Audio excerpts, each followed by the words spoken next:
Hey, so I just saw Thor and I loved it.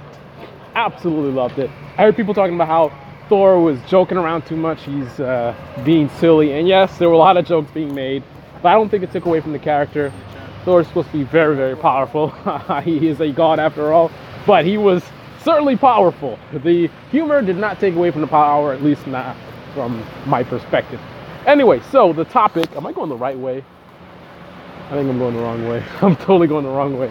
Anyway, let's go the correct way. Whoa. All right. Off to, yeah. So it's talking about clarity of communication. I just love how people they're all over the place. Stay right on the sidewalk. It's not that hard. Stay right. If we all just walk wherever we want to walk, then it's just chaos, right? Let's have a system, and let's also look where we're going. But anyway, yeah. So talking about communications in the office, and this has been something that I've been guilty of. Here we go. That I've been guilty of myself, in terms of stuff going on in the office. You're trying to be quick and fast and get this done, get that done. You may, send out an email or whatever, and don't spend enough time to review enough. I'm not even going to just say review enough of your email. What do I mean by that? Well, you can review it to the point where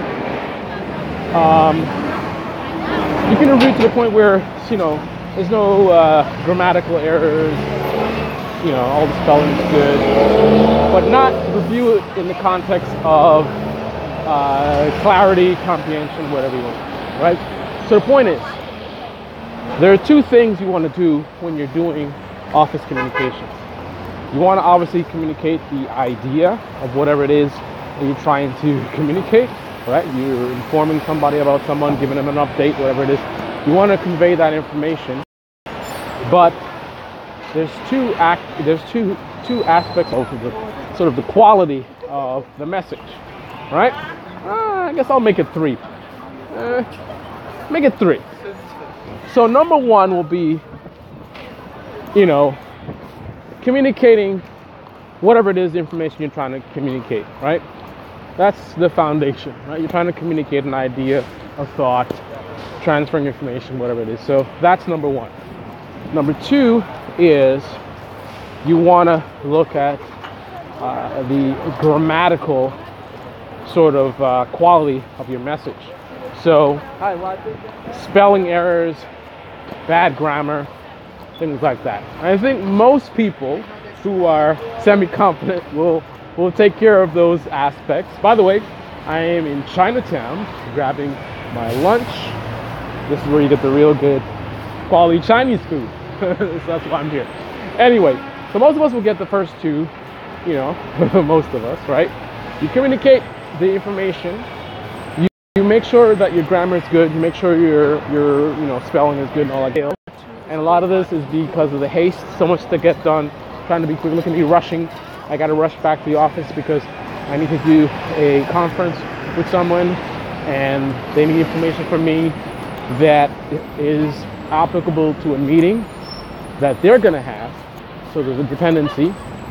I need to make sure I cover them so they can be covered in their meeting. Right? So hurry. So here's the thing. One thing that a lot of people miss, I think, is how clearly are you communicating, whatever it is you're trying to communicate. You've got to review it and make sure, you know what you're trying to communicate. And that's one of the problems that people run into. You see the same issues when it comes to training materials. You know what you're trying to communicate. So obviously it's going to be the most clear to you because you already know what it is trying to communicate. So to you it's like, oh, it's very clear what I'm saying. Am I missing where I'm supposed to be going? Nope, not yet. Okay, so yeah, to you it's clear because you know the information, right? Hey Nara, it's good to see you, man. So that's one of the big problems that people run into is you're not understanding that who you're writing the email to, they don't have the benefit of the information in your head, right? Which is the point of the email. You're trying to share knowledge, right? So you can't be looking at it only from your perspective where, from your perspective, It's very clear. So you've got to look at it and try to look at it from a perspective of the person reading it who doesn't know what you know. Detailed enough, clear enough that just about anyone can read it and understand what it is you're trying to convey, or you're not being clear. You need something. What exactly is it that you need? I think I need to keep going. What exactly is it that you need? And are you clearly communicating that information to whoever it is you're sending? So, if you need a certain item, are you communicating clearly enough what item it is that you're looking for? What is the name of the item you're looking for? What is the environment where that item is applicable? For example, are you looking for something in integration? Are you looking for something in a production environment? Are you looking for the latest version of it? Like whatever information that is relevant, put as much details as possible. The environment, the version, the software, the relevant project. That even helps. So you can give the person context, right? So you're looking for a file that is to be used by for a certain project. By you adding the context of the project, that gives a lot of information, because the project, that context, that tells a lot about what it is, instead of kind of being in the dark. Some file, what file is this? In this environment, what is this exactly, right? So try to help the person a lot, as much as possible, and they will appreciate you for it. So review your emails for, spell check, grammar, but then also review it for how digestible the information is, and not digestible just to you, right? You know a lot of information. You got to make sure it's digestible to just about anyone. So be clear. Details, details, details. That little effort can make all the difference, and your colleagues will appreciate you for it. And on that note, I gotta go. Good to see you, Naras. Yeah, I know. I haven't done any Python in a while.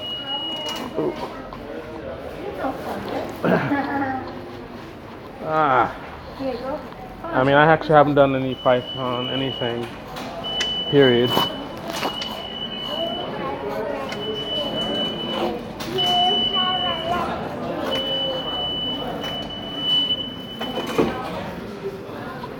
So that was kind of interesting. So there were 3 turnstiles, and card wouldn't go through, and I'm just like, why don't you go to the other?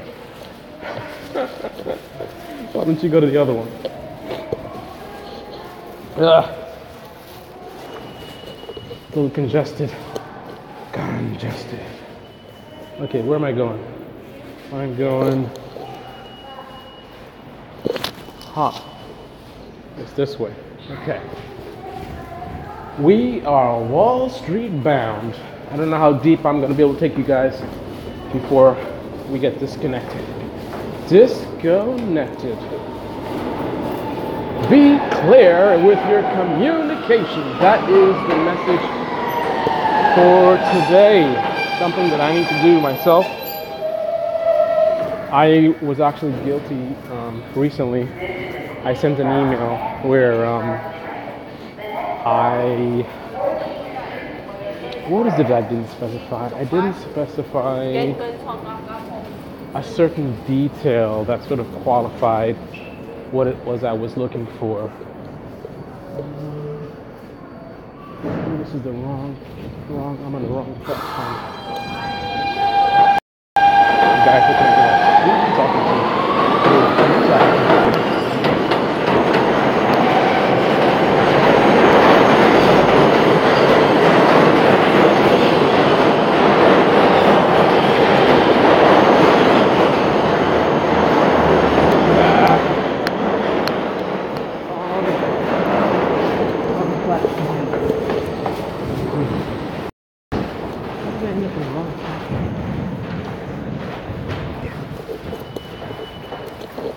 Naras, where is Mega Noob?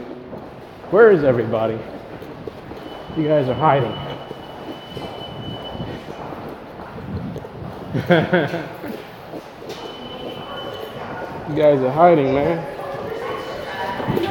All right, here we go, downtown. Oh, I just missed the train. Run!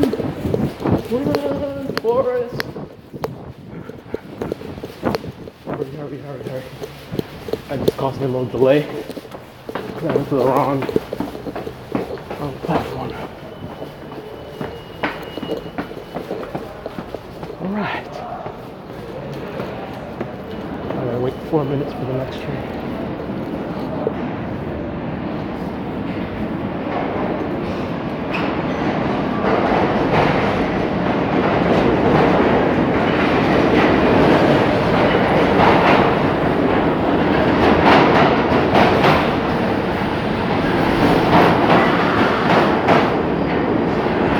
While I'm waiting on the train, I'm gonna get a head start. Welcome back to the sunrise.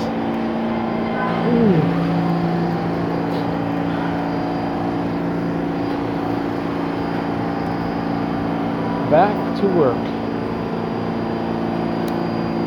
Before I actually get back to it.